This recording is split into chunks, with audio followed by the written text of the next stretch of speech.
Hello everybody and welcome to another Marvel Select review. First of all, I would like to give a really big thanks to Daniel and his daughter Evie for hooking me up with this figure. They went out of their way and went to a Disney store to pick up this exclusive, and I am forever in your debt.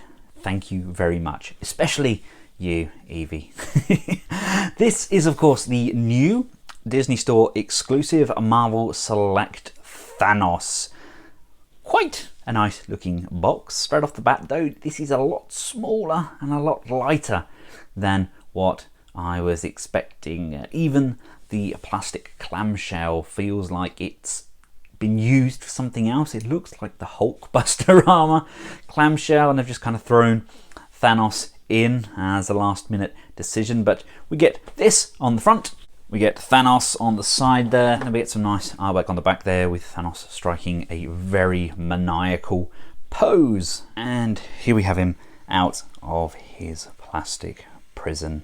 Now, like I previously said, he is a lot smaller than I would have liked, but what they have delivered is an absolutely stunning sculpt with nigh on impeccable paint applications. I can't help but feel this was made by fans for fans to kind of combat all of those people buying and scalping the Walmart exclusive Thanos.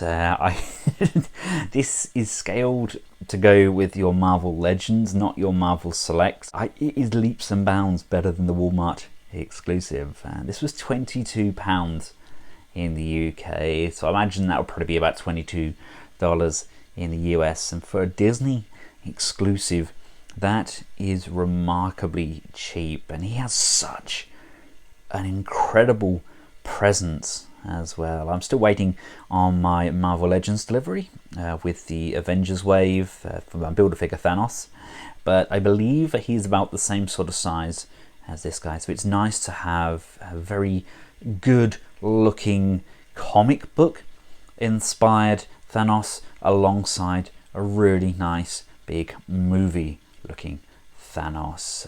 Start off with the upper torso.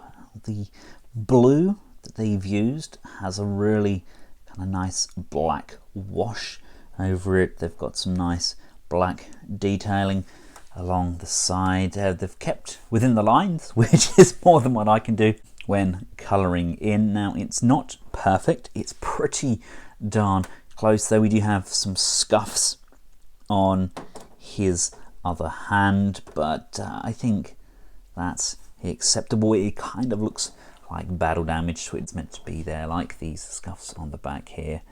They feel like they're kind of chipped in there, so maybe they are meant to be on. I mean, just look at that face. That is a face only a mother could love.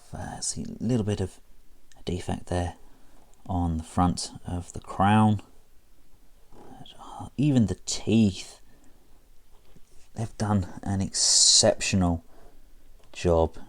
Scary looking eyes. They look directly in front, which is always a win in my books. Very, very happy to have this in hand. Now let's look at the hands. Obviously the gauntlet is on his left hand. It's pretty much the same on both sides, albeit this one has the infinity stones or gems, whatever they're calling them now. Again, got some nice kind of dirty, gritty black wash on that hand. It's definitely seen better days. I assume that he's been using the gauntlet. I like the fact that the wristband again is separate. I'd imagine that these could be popped off if you want to change them over. Coming down to the torso, the whole upper section there is on that mount. I like the fact that this is lipped over. They carry on the detailing quite nicely up the abdominal crunch, coming around to the side and back. The same can be said with that back piece. The skirt is very, nicely done, very intricate detailing there. It's kind of made of a rubbery plastic, but there's not a great deal of give. Have the striping coming down the legs, and then we've got that kind of brushed gold effect over the kneecaps and coming down to the boots, and we have some foot pegs underneath there, and we've even got some tread on the bottom as well. There's no kind of blatant seaming anywhere to ruin any of the sculpts. Got a little bit on the back of the boots there, but I think that's more than acceptable. We do get an alternative head. It can just be switched over just by popping it off that ball socket and just popping that new one on again. Really nice sculpt, definitely swaying more towards the modern comics where they're kind of blending the look of the Marvel Cinematic Universe and what we got from back in the 80s and 90s.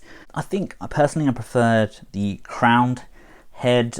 That just comes across more true to the source material in my opinion. Either or is acceptable, but this one it just feels much more like the Movieverse one. We do have a bit of a seam going on the top of the head there, but again we've got a nice kind of worn black wash over the top there. It's not just a matte colour, it's actually a really nice skin tone. Thanos has been shown in so many different variations of colour, ranging from a really light pink to a really dark deep purple, so I think this is a very good compromise. Now, as I mentioned in my Walmart exclusive Thanos review, I don't have many of the comic book Avengers and Guardians, so that's something I really do need to build up.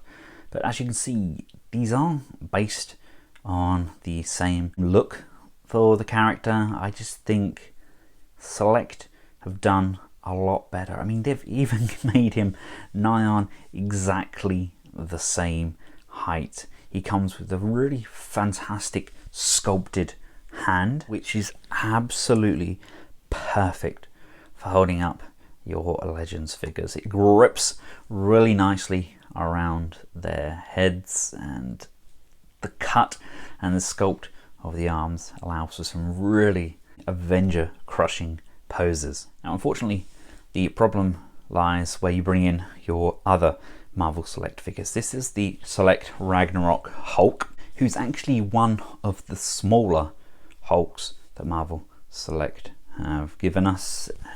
He towers over Thanos. Now, I'm not sure how that scales in the Movieverse. I haven't seen the two together, but I know the Hulk scales exceptionally well with the Movieverse Thor. So maybe this is, obviously we're blending two universes here. We have the comic book and we have the cinematic universe, so maybe that's why it's a little bit out. But I've seen people with the Marvel Select Thor and Captain America, and they're all about the same size as Thanos. Thanos is definitely aimed at you Legend collectors, in my opinion. Right, now let's cover his articulation. As you've seen, the head is ball mounted, so we can look up that much, not a great range there. Down, again, it's not a great range, but it's definitely enough. We can look left and we can look right, and we can tilt side to side. Really nice tilt on that head. The shoulders can come up and around. We can bring them out to the side that much. There's an upper bicep cut there. There's a really nice sculpted gap on the arm and the bicep. So when we bring the arm up, that looks incredibly natural. That's a really nice bend on the elbow. Yes, we're not getting a full 90 degrees, but the sculpt really does make up for it. It looks extremely natural. There's rotation on the gauntlet. There's rotation on the hand. There's the joint on the center of the hand, which allows the wrists to be curled inwards, which is especially good when you pose it on the gauntlet. Just something about that little curl there, it really does finish it off. The torso is kind of wall mounted. Don't really have much of a crunch or anything on there, but we do have some nice rotation left and right. I want to be careful though, I don't want to chip any of the paints off around that area, but it is enough going on there. There doesn't appear to be any lower waist rotations.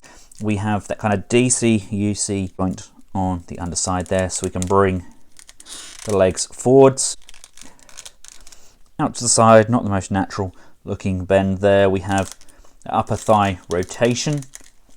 We have, again, a very nicely sculpted knee. The muscle definition across where the boot and everything is, that looks very natural. And the knees do look nice, apart from the giant they've got on the outside of that knee there. Not the most appealing. And coming down to the feet, we have pivot left and right. We can go up and down as well. And we actually have a lower boot rotation. If we hold this section here, the lower boot can rotate, which is a very welcome addition.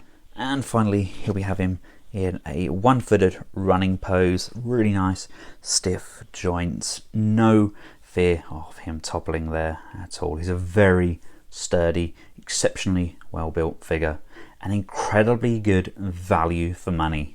So there we have it, ladies and gentlemen, the new Marvel Select Thanos. I still have to get to the old Marvel Select Thanos. That was an amazing figure, but yes, it's like 10 years old now, so it's long overdue that Marvel Select gave us a much needed update, and they've done a remarkable job.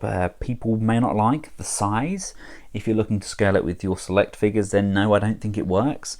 But if you want an amazingly good alternative to that Walmart elusive Thanos, then I highly recommend this piece. You're getting so much for your money, and it's an exceptional sculpt with incredibly good detailing.